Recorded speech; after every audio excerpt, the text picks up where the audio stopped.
አእምሮዬ እንዲረጋጋ ትንሽ ማንበብ አለብኝ። ሀብታም እንደመሆን ለአንድ ቀን ተጠራጥሬ አላውቅም። ሀብታም ሆናለሁ የሚለው 100% እርግጠኛ ነኝ። ምን አባቱ የሚባል አይደለም፣ ስህተት ነው። ገንዘብ ምንድን ነው? ባኪ ገንዘብ ተው የሚልስ እንዳሰማ ሲያዘናጋህ ነው። እኔ ስለ ገንዘብ በጣም ነው የማተኩረው።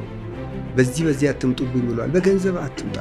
እነዚህ የተከበሩ እንደዚህ አሽሞንሙኝ ያስኳቸው አከበርኳቸው አይደል? አከብሩኝም። አንዳንዱ ጭምድምድ አርጎ ምን አርጎ ነው የምትጨማድደው? ምን አጠፋ? ሳይሰራ መብላት ወንጀል ነው። ሳይሰራ እንዴት ይበላል? በጥሬ ይሰጠን ይጠይቃል። እኔ ደግሞ እንዳጋጣሚ ሆነ አንዴ ታምሜ ሐኪም ቤት ሄድኩ። በጥሬ ገንዘብ ካወጣ ትታመማለህ። ተስፋ ለመቁረጥ በምንም አይነት ተስፋ መቁረጥ ማለት የሽንፈት ምልክት።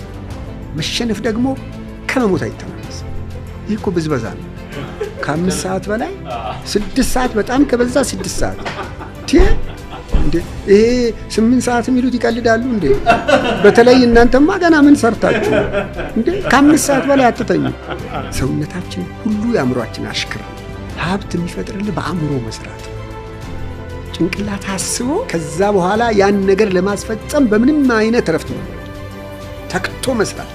የዛሬ እንግዳችን አቶ ዘነበ ፍሬው ናቸው። አቶ ዘነበ ፍሬው ከመርካቶ በ9 ዓመታቸው ከትናንሽ ቢዝነሶች ጀምረው አሁን ወዳሉበት የዘነበ ፍሬው ቢዝነስ ግሩፕ በውስጡ በጣም ብዙ ያለው ሪል ስቴት፣ ማኒፋክቸሪንግ፣ የሚስማር ሌላ አሁን ደግሞ በቅርብ ወደ ስራ እየገቡ ያሉ እንደ ብረት ማቅለጫ እና የውሃ ቦትሊንግ ቢዝነስ እና ብዙ ዘርፍ ላይ ያሉ እና እየሰሩ ያሉ ሰው ናቸው። ስለዚህ አቶ ዘነበ ከስክራች ጀምረው እስካሁን እንዴት እንደደረሱ በመሃል ምን አይነት የተለያዩ ስራዎችን እንደሰሩ ምን አይነት ቻሌንጆች እንዳጋጠሟቸውና እንዴት እንዳለፏቸው በዚህ ኤፒሶድ አውርተናል። እንጆይ። እኔ ያው የገጠር ልጅ ነኝ። ገጠር ነው የተወለድኩት። በ9 ዓመቴ ወደ አዲስ አበባ መጣሁ። በ9 ዓመቴ አዲስ አበባ መጥቼ ወንድሜ ታላቅ ወንድሜ ነበርና እሱ ኪዮስክ ጋር ሆንኩ። እዛ ኪዮስክ እሰራለሁ። ከዛ የተለያዩ ስራዎችን እዛው ትንሽ የተቸገርኩት እኔ ጉራጊኛ ነው የማውቀውና አማርኛ እዛ ኪዮስክ ላይ ቆሜ ስሰራ አማርኛው ቸገረኝ፣ አላውቀውማ። ግን እንደምንም ብዬ በ3 ወር ለመድኩት። ስሸጥም ስም ለመድኩ። ከዛ ከለመድኩ በኋላ ደግሞ ያው ሱቅ እዛ ኪዮስክ ብቻ መዋል አያዋጣምና ሌላ ስራዎች መስራት ነበረብኝ። ሌሊት ሁሌ 10 ሰዓት እነሳለሁ፣ ሻይ አፈላለሁ፣ ዳቦ እገዛለሁ። ከሰል ገዝቼ ያኔ ከሰል በ5 ሳንቲም ነው የሚገዛው። በ5 ሳንቲም ከሰል ገዝቼ አቀጣጥዬ ዳቦ ገዛለሁ። ሻይ አፍልቼ ባንድጄ ስንት ብርጭቆንና ዳቦ እዚህ ትከሻዬ ላይ ይዛለሁ። ያችን ይዝና ከዛ በዚህ በኩል ደግሞ ማንደጃ እንዳይቀዘቅዝ ሻዩና በማንደጃ ይዤ አውቶቡስ ተራ፣ ድሮ አመዴ ገበያ ነበር አውቶቡስ ተራ፣ ክፍለ ሀገር አውቶቡስ ተራ። ለሊት ከ11 ሰዓት ጀምሮ ሌሊት ሰው ይመጣል ክፍለ ሀገር የሚሄድ። እዛ እያዞርኩ እሸጣለሁ። ትንሽ ልጅ ስለሆንኩ 9 ዓመት ልጅ ስለሆንኩ በጣም ሰዎቹ ያዝኑልኝና ይገዙኛል። ብዙ የመጀመሪያውን አፍልቼ ሽጬ ከጨረስኩ ቶሎ ተመልሼ ሄጄ እንደገና አፍልቼ ደግሞ አመጣለሁ። ይሄ ኤቭሪዴ እስከ ጠዋት 2 ሰዓት ድረስ ስራዬ ነው። በቃ ይሄን እሰራለሁ። ከዛ ተመልሼ ኪዮስክ ገባለሁ።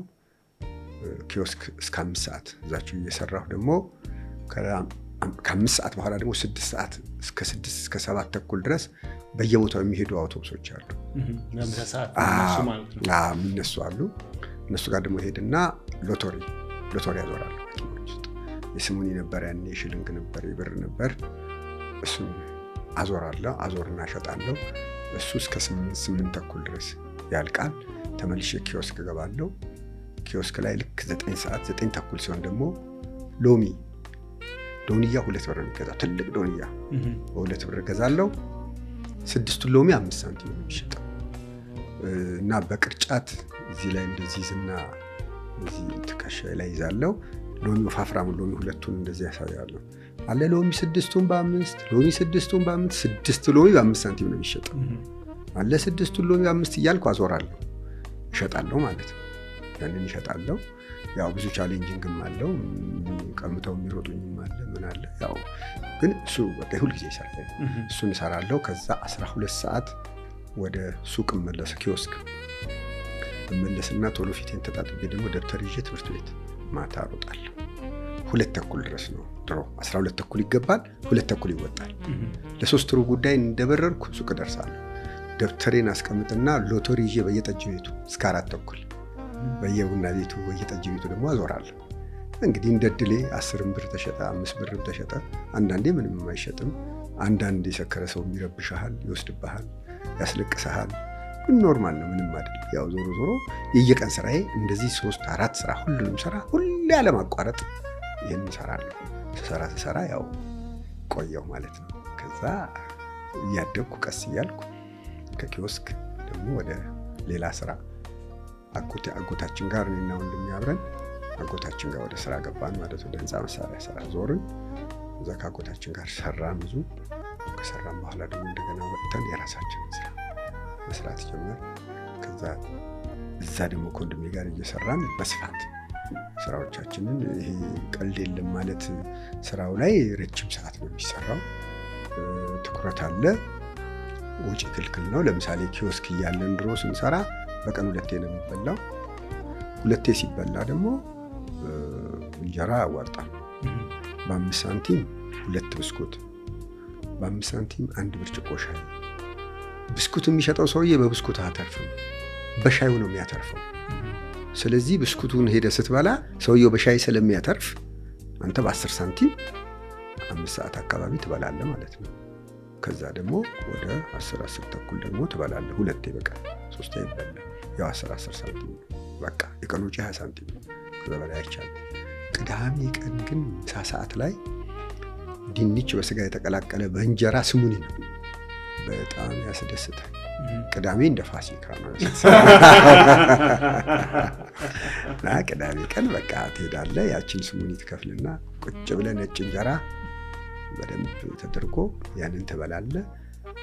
ዋና ዓላማው ንግዱን ከፍ ማድረግ ነው። ሴቭ አድርጎ ገንዘቡን ቆጥቦ። ምክንያቱም እንደዛ በየቀኑ ከበላን እንዴት ነው የምታተርፈው? እንዴት ሰው ትሆናለህ? አይሆንም። በግድ ቁጠባ ነው። በቃ ቁጠባ ነው። ልብስ 2 ይበቃል፣ መቼ አነሰ? አንዱ ይታጠባል፣ ይሰጣል፣ እሱን ትለብሳለህ። 2 ጊዜ 2 ልብስ ማለት ነው። ጫማ ደግሞ ታውቃላችሁ፣ ድሮ ጉግሳ ዶምሳ የሚባል ሸራ ጫማ ነበር። እሱ ሸራ ጫማ ነው። እሱ ሸራ ጫማ ችግሩ ክረምት ላይ ባናቱ እና በጫፉ ይቀደዳል። ኦኬ፣ ውሃ ያስገባል ማለት ነው። ከላይ ጨርቁ አለ፣ ከስር አልቋል። ቢያልቅም ጨርቁ ካላለቀ አይጣል ይደረጋል። ማታ እግርህን ትታጠብና አጥበህ ግድግዳ ታሰጠዋለህ። ጠዋት ደግሞ ታረገዋለህ። የለም እኮ ከስር የለም፣ ውሃ ይገባበታል። ክረምት ነው። በጋ ምንም አይሆንም፣ ችግር የለውም። እግርህ ራሱ ኦልሬዲ ድንጋይ ነው፣ ምንም አይሆንም።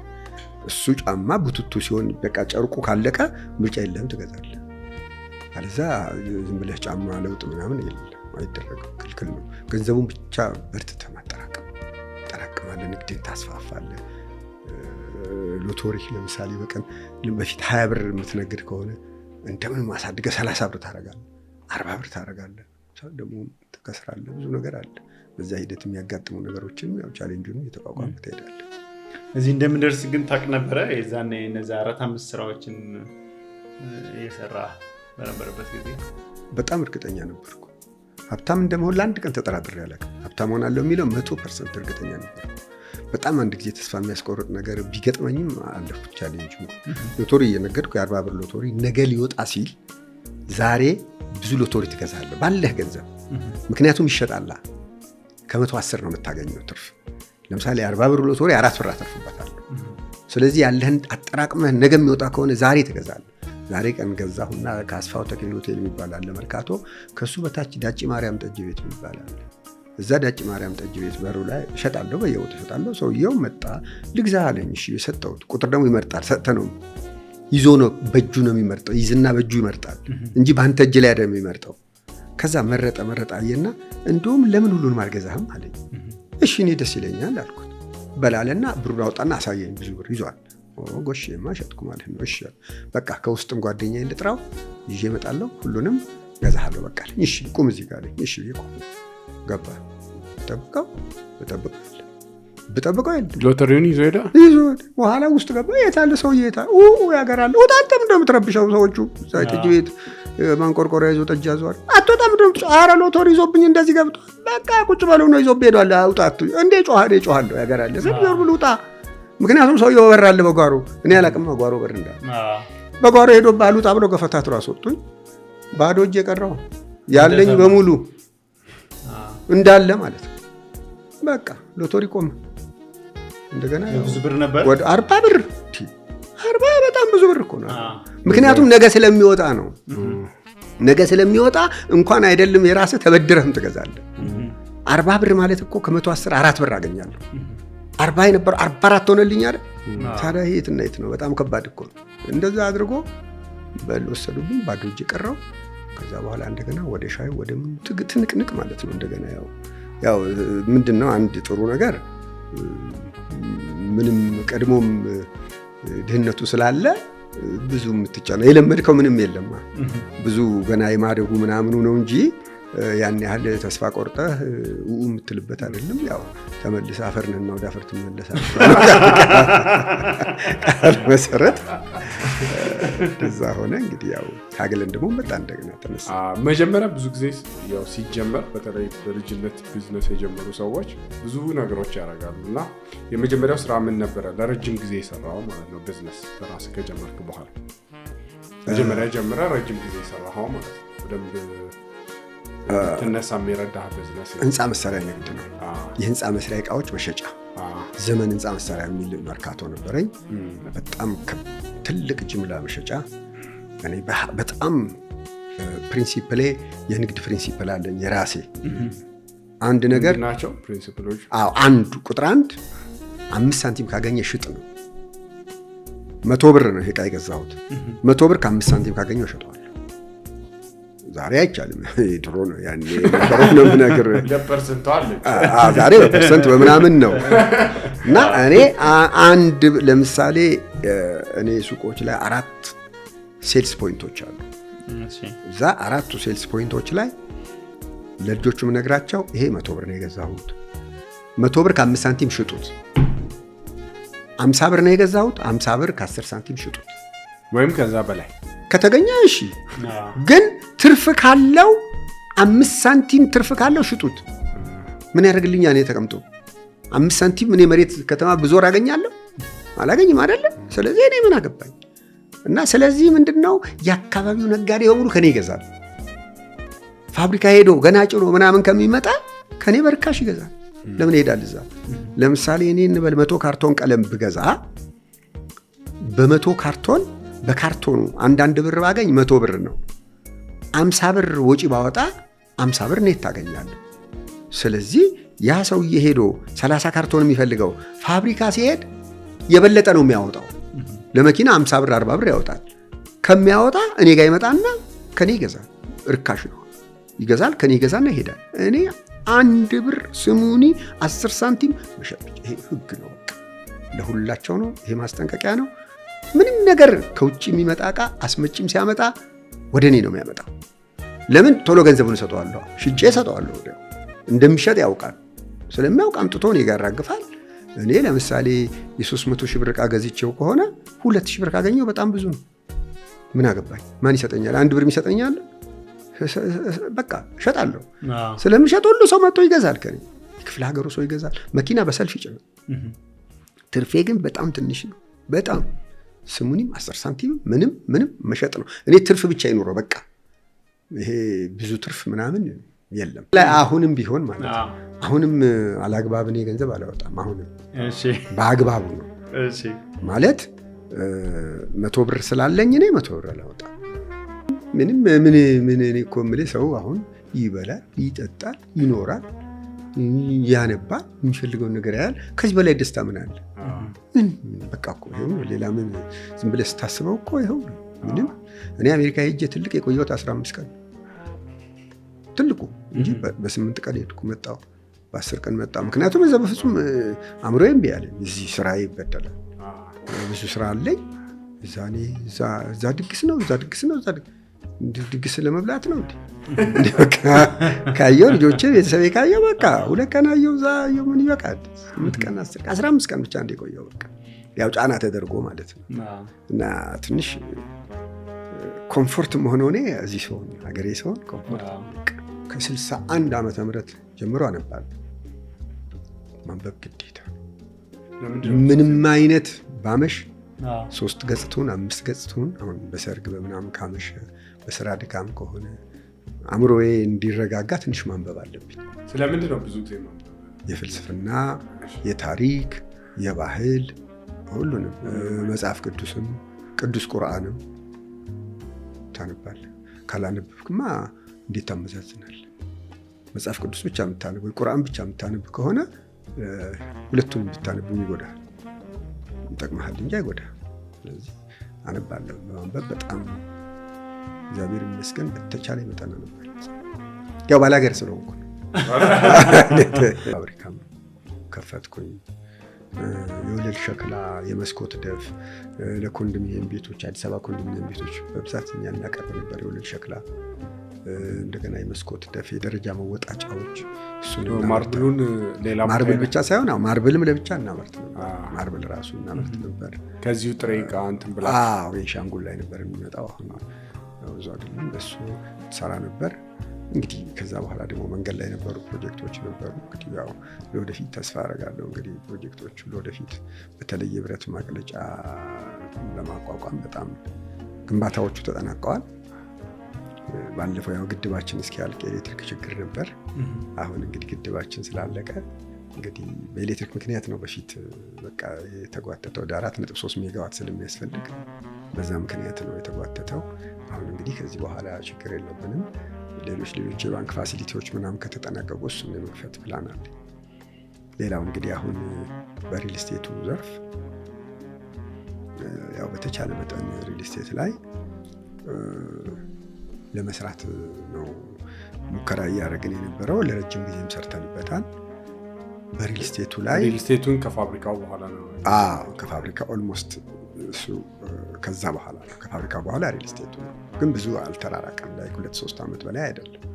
እሱ አልተራራቀም ብዙ፣ እንደውም ጎን ለጎን ማለት ይቻላል። ከዛ በኋላ ሪል ስቴቱ ላይ በጥንካሬ ነው።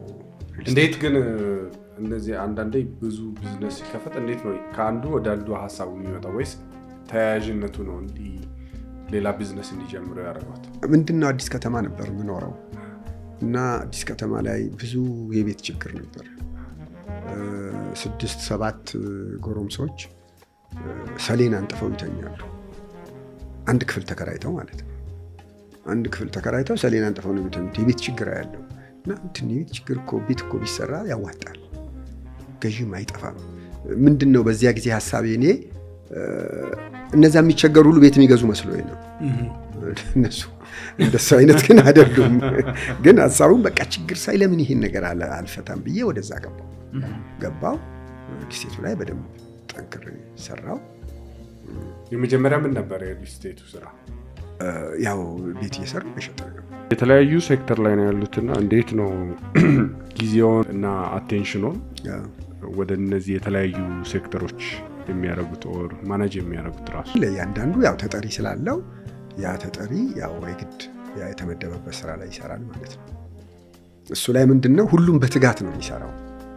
ለስራ የተመደቡት ሰዎች ተክተው ነው የሚሰሩት። ግድ ነው። ሪፖርት ይፈለጋል። ያው አቅጣጫ ከኮርፖሬት ቢሮ አቅጣጫ ይወርዳል። በዛ መሰረት ቼክ ኤንድ ባላንስ ይደረጋል በደንብ እና ሁሉም ይተጋል ለስራው። እርሶስ ምንድነው ሮሎት በደንብ አሁን ያሉት ሞር አቅጣጫ መስጠት? ያው እንግዲህ እኔ ያው በስራ ልምዴ ነው ትንሽ ባላገር ስለሆንኩ ባላገር ደፋር ነው እንደምታውቁት። እንግዲህ በድፍረት ሰዎቹ ከኔ በላይ በጣም ብዙ የተማሩ ናቸው፣ አቅም ያላቸው ናቸው። ግን ማኔጂንግ ዳይሬክተሩ እኔ ነኝ። እኔ በተቻለ መጠን እንግዲህ ከልምድ ባገኘሁት ከንባብ ከተለያዩ ነገሮች ካገኘሁት አንጻር ያው ትኩረት ሰጥቼ ስራዬን እከታተላለሁ። እነሱም ደግሞ ከነሱም እየተማርኩ እያስተማሩኝ ያስተምሩኛል። እኔ እማራለሁ። ስራዬን በትጋት አከናውናለሁ። በነገራችን ላይ በእውነት ነው የምነግራችሁ፣ ይህ እኮ ብዝበዛ ነው። ከ5 ሰዓት በላይ 6 ሰዓት በጣም ከበዛ 6 ሰዓት እንዴ! ይሄ 8 ሰዓት የሚሉት ይቀልዳሉ እንዴ? በተለይ እናንተማ ገና ምን ሰርታችሁ እንዴ? ከ5 ሰዓት በላይ አትተኙ። እኔ መመክራችሁ እንዴ ዘረፋ ነው ብዝበዛ ላይ እንዴ! በፍጹም እንዴ! በእውነት ከ6 ሰዓት በላይ ባይሆን ምንድን ነው መሰለህ አሁን ስራ በሌለህ ቀን 5 ሰዓት እየተኛ እሁድ ቀን ረፍት አለ አይደል? እሱን ሰብስብና አጠራቅማ አውጣው። ስንት ላድርገው እሱ ተኛ እስከ 9 እሑድ እስከ 12 ብትተኛ ምን እሑድ ነው ስራ የለህም አይደል ተኛ ብትፈልግ ሰብስበ በስራ ቀን ግን በምንም አይነት ይኸው አንድ ነገር አለ በጣም የሚደንቃችሁ ነገር ሰው ወደ ቤቱ ሲሄድ እንዴት ይቸኩላል ሰው እኮ ወደ ስራው ሲሄድ ነው መቸኮል ያለበት አየህ አሁን አንዳንድ መኪኖች አይተ እንደሆነ ወደ ቤቱ ለመሄድ በዚህ ሹልክ ይላል ለምንድን ነው ሾልከው ወደ ቤት አይደል ሄደው ልጁንም ለማየት ዋቴቨር ይሁን ወደ ቤት ነው ሄደው ወደ ስራ ሲሆን ግን ስንት ሰው ህይወት አለ በዛ ስራ ውስጥ ስለዚህ ቸኩሎ በቶሎ ወደ ስራዬ ለመድረስ ብሎ ቢጣደፍ ትክክል ነው ቶሎ ወደ ስራ ምክንያቱም ስራ ነው ወደ ቤት ግን ቤት ነው የምትሄደው በቃ ግፋቢል እንቅልፍ ነው 5 ሰዓትም ትተኛለህ 4 ሰዓትም ትተኛለህ ምን ያልቃል እንግልፍ በተተኛው እኮ አልቅም ባለቤቱ ልጁን ምናምን ለማየት የት ሄዳለህ ስትገባ ታገኛለህ እቺ ሰበብ ናት ባለቤቴ ልጄ ምናምን አብረህ ራት ትበላለህ ቁጭ ብለህ ታጫውታለህ በቃ አለቀ ከፈለኩ እሑድ ቀን አለ ሌላም ቀን ጠዋት ደግሞ ትምህርት ቤት ይዘህ ትሄዳለህ ታወራለህ ምናምን አሁን ትግርት ይወርባል ሰው ሲቸኩል ወደ ቤት ለመሄድ ከቢሮ ምናምን በጣም ነው የምበሳጨው እኔ ወዳጆቼ ምናምኖቼም ሲዘበ መብራት ኳ ታታታ ወደ ቤት የምትቸኩላለ ወደ ቤት ለምን ይማረራሉ አንዳንድ ወዳጆች አሉ በጣም ይማረራሉ በቃ አንዱ ቤቴ መግባት አቃተኝ ትራፊክ ጃም ቤት አይደለም ምን ትቸኩላለ ለምቸኩላለ እንዴ ቶሎ እገባለሁ ቤት እገባለሁ ተመልከት ቤት ለመግባት ምን ትቸኩላለ ራሱ አሁን የምታሰበው ፖድካስታችን ስንጨርስ ወደ ቤት ሞቶ ነው የሚሄደው እኮ እሱም ጥጋብ ነው እሱም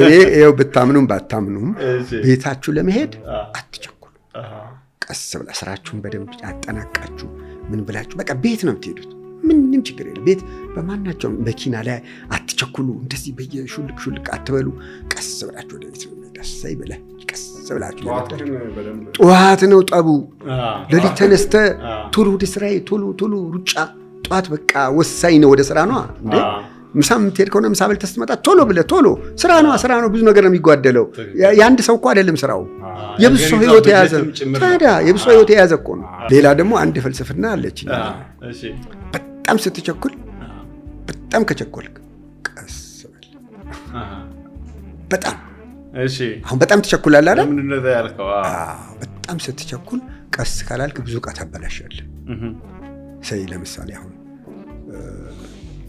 ቶሎ በል አቶ ጥጋቡ ቶሎ በል እዚህ ጋር ፈንጂ ሊፈነዳ ነው ቶሎ በል ይሏል አይደል ከዚህ ጋር ተነስተህ ስትሄድ ይሄን ሁሉ ገለባብጠህ ነው የምትሄደው ላትደርስም ትችላለህ ልክ ሁሉ ጊዜ በጣም አስቸኳይ ነገር ሲገጥማችሁ ቀስ በል በጣም ቶሎ ድረሱ ሰው ታሟል ወይ የሆነ ነገር ምናምን ይባላል ኦኬ ቀስ ብለህ ስራውን ትሰራዋለህ በአግባቡ ምንም ሳትሆን ይሄ ነገር በደንብ በህይወት ልምዳችሁ ለአእምሯችሁ አስቀምጡት በደንብ ይሄኔ በህይወት ልምዴ ያገኘሁት ነገር ነው ስትጣደፍ በዛው ፍጥነት የሆነ ነገር በቃ አስቸኳይ ነገር መጥቶብህ ፍጥነት እሰራለሁ ስትል በጣም ብዙ ነገር ታበላሻለህ ወይ ትሰባብራለህ ወይ ትጋጫ ፈረንጆች የሚሉት ነገር አለ አይደል በጣም ፈጥኜ እደርሳለሁ ስትል ጨርሶ መቅረትህን ማትዘንጋ ይላል እና ምንድነው በተቻለ መጠን በጣም አስቸኳይ ነገር ሲገጥም ቀስ ብለህ እንዴት ነው የምሰራው እንዴት አደርገዋለሁ ኦኬ አሁን በፍጥነት ድረስ የሆነ ጓደኛ ልቡ ቆመዋል ሆስፒታል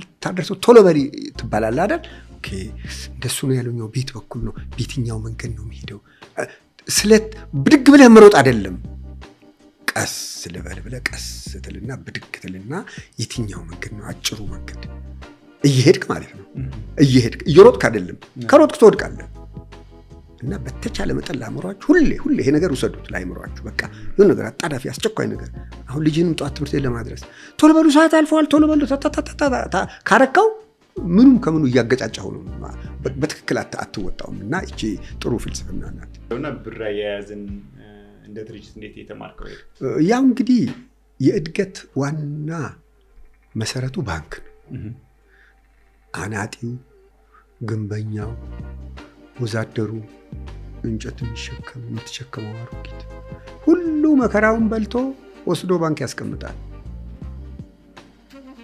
ንግድ ደግሞ መነገድና ወይ ኢንዱስትሪ መክፈት የሚፈልገው ደግሞ የነሱን ብር ወስዶ ይሰራል የድሆቹን ብር ማለት ስለዚህ ያ እድል ነው በጣም ትልቅ ኦፖርቹኒቲ ነው። ያ እድል ነው። ያንን እድል መጠቀም ግድ ነው። ሰው በባንክ ነው የሚያድገው። ከባንክ ገንዘብ በመውሰድ በመስራት ነው የሚያድገው። ትንሽ ዛሬ ወለዱ ከፍ እያለ ኦልሞስት 1/5 ሊሆን ምንም አልቀረው 24% ምናምን ደርሷል። እና ያ ትንሽ ከዛም በላይ ሩብ እንግዲህ 25% ሊሆን ምንም አልቀረውና ያ ትንሽ ክብደት ያመጣልና ግን ዞሮ ባንክም ተበድሮ እንደምንም ስራዎችን በማስፋፋት መትጋት ግድ ነው። በቃ ግድ። አሁን እኛ እኮ ስለ ሀገራችን ማሰብ አለብን። ስለ ልጆቻችን፣ ስለ ልጆቻችን በምንድን ምን ሰርተን ነው ከባንክ ተበድረን አምጥተን የባንኩን ወለድ ከፍለን ሰራተኛ ደሞዝ ከፍለን የመብራት የውሃው ምን ጥሬ ዕቃው ገዝተን በቃ ሁሌ ትጋት ላይ ነው ያለው። እና ይሄ ደግሞ ሁሉም ሰው በተለይ ኢንዱስትሪው ላይ ያለ ሰው ያልገባውም ወደ ኢንዱስትሪ እንዲገባ መግፋት፣ የገባው ደግሞ ተግቶ እንዲሰራ ማለት ተለች ለመሄድ ያስቸገረህና በቃ ለምን በዚህ መጠን ብቻ ቆሜው እኔ ብኖር አይሻልም ወይ ያልክበት አጋጣሚዎች አልነበሩ? ከፈተናው ብዛት ምናልባት አንድ ነገር እኔ ደስ የሚለኝ የድሃ ልጅ መሆኔ በጣም ደስ ይለኛል። የድሃ ልጅ በመሆኔ በጣም ብዙ የተቋቋምኳቸው ነገሮች አሉ። ምክንያቱም ምንም የድሃ ልጅ ነበርኩ እኔ። ከብዙ ካፈር ከትቢያ ነው ወደዚህ የመጣሁት። ስለዚህ ምንም ነገር ሀፕን ሲያደርግ አልደነግጥም። ግን የኔ ልጆች ቢሆኑ አይችሉም። አሁን የኔ ልጆች እንደዛ አሁን ቻሌንጅ እያደረኩም አልፋቸውን ነገሮች ያልፉታል ብዬ አላስብም። እና ብዙ ነገር አለ፣ ግን ምንም ነገር በቃ ትቋቋማለህ። ምንም ነገር ምክንያቱም ምንም ለአንተ ምንም እኮ ያው 2 ጭልፋ ወጥና 2 ቁርጥ እንጀራ ነው የምትበላ በራስህ ከሆነ። ዋናው እንደውም ዓላማ አንተ የሚያበሳጭ ዓላማው አለመሳካት፣ ያሰብከው ነገር በቃ ግቡ ሳይደርስ ሲቀር እሱ ነው የሚያንገበግብህ። ለምን እንዴት በቃ እሱ ይቆጭሃል። ገባህ? አስበህ ይህን መስራት አለብኝ ይህን ማድረግ አለብኝ ብለህ ተነስተህ ያ ሳይሆን ሲቀር ትበሳጫለህ። እና አሁን ለስኬት የነበረ ትርጉም ተለያይቷል ወይስ ተመሳሳይ ነው? በእውነት ተመሳሳይ ነው። እኔ እንዲያው ምንድነው ተመሳሳይነትማ ያው ነው። ያለ ትጋት የትም አትሄድም። እንግዲህ ምንድነው አሁን የሚደግፍህ እንዳለ የሚገፈትርህም በስተዋል። የሚገፈትርህ ከዛ ነገር እሱ ነው እንግዲህ ትንሽ ቻሌንጂንጉ ከበደ በጣም። እና ያ ባይከብድ ጥሩ ነው። ባይከብድ በቃ ሰው በቃ ጥሩ ግሮ ለማሸነፍ የሚያደርገውን ሌሎቻችንም ከጎኑ ቆመን አግዘ ነው ያ አሸንፈው እንዲወጣ ማድረግ። እዚህ ላይ ትብብራችን በጣም አነስተኛ። እሱ ላይ ግን መበርታት አለብን ብዬ ነው የማስበው። አየህ ምንድነው በጥሬ ይጠይቃሉ። በጥሬ ይሰጠን ይጠይቃሉ።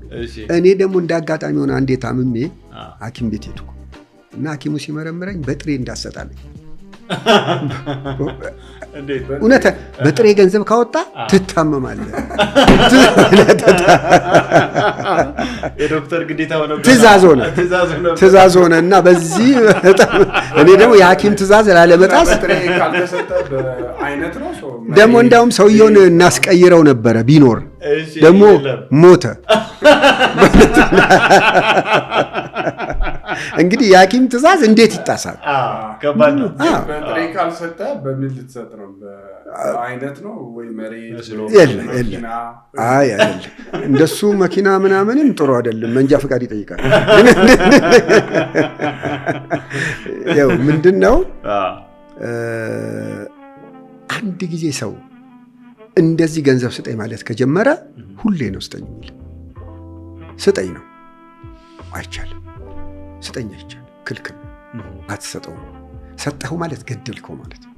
በፍጹም ምንድነው አስገድድ አስፈርመህ አበድረው፣ ዋስ ጠርቶ ወይ ዕቁብ አስገባው።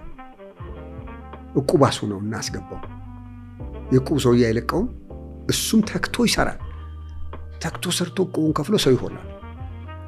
እንዲህ ገንዘብ ስጠኝ ካለ ገንዘብ ከሰጠኸው አልለፋበትም አልደከመበትም ያጠፋዋል። በቃ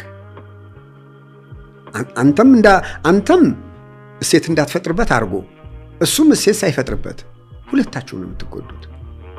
ስለዚህ በጥሬ ነገር ጥሩ አይደለም። ዋሱ ነው። ባንክ የሚበደር ከሆነ አመቻችለት፣ ባንክ ሄዶ ይበደር። የገንዘብ ምንጭ ባንክ ነው። ግለሰብ እንዴት አምጣ ገንዘብ ትለዋል? እኔ ባንክ ተበድሬ እኔ ለሱ የምሰጥ ከሆነ ባንክ ምን ወሰደኝ? እየደወሉ 10 ያምጣ ገንዘብ የሚሉኝ ባንክ ክፈል ይሉኛል። ዛሬ እኔ ከበተንኩት እንዴት ይሆን?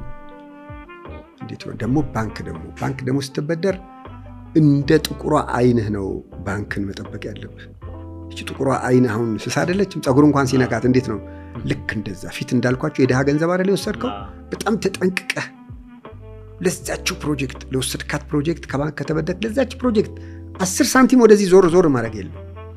ለተበደርካት በደንብ ካዋልካት የትም አይሄድም። ካላጠፋሁም ይሆናል አይደል? ኔት ክለብ ካልጨፈርክበት፣ ገንዘቡን ቁማር ካልተጫወትክበት ምን ይሆናል? ምንም አይሆንም። ስለዚህ በተቻለ መጠን የምትወስዳት ለዛች ፕሮጀክት ወሰድክ፣ ለፕሮጀክቱ የባንክን እንዳይን ብሌን ጠብቀ በአግባቡ ዕዳህን ከፍለህ ሁሌ ታማኝ ከሆንክ ባንኩ በደስታ ይሰጣል። ባንኩም ኃላፊነት አለበት የድሃ ገንዘብ። ስለዚህ ይህንን ሁላችንም ተጠንቀን ከሰራን እናድጋለን። የገንዘብ ምንጭ ባንክ ነው፣ ግለሰብ አይደለም። ግለሰብ ከየት ያመጣል? ያንን መጠቀም ደግሞ ሁላችንም ግዴታ ነው። በተለይ ደግሞ ወንድሜ በጣም ያውቃል በዚህ ነገር። በቢሊዮን ነው እነሱ የሚበደሩት፣ ያውቃሉ እንዴት አድርገው ገንዘቡን ተጠንቀቀው እንደሚይዙት። ባንኮች እንዲያም ደስ እያላቸው ነው ገንዘባቸውን ተጠንቀቅ። ስፖንሰራችንም ባንክ ነው። እውነት ነው እንደዛ ነው። ትክክል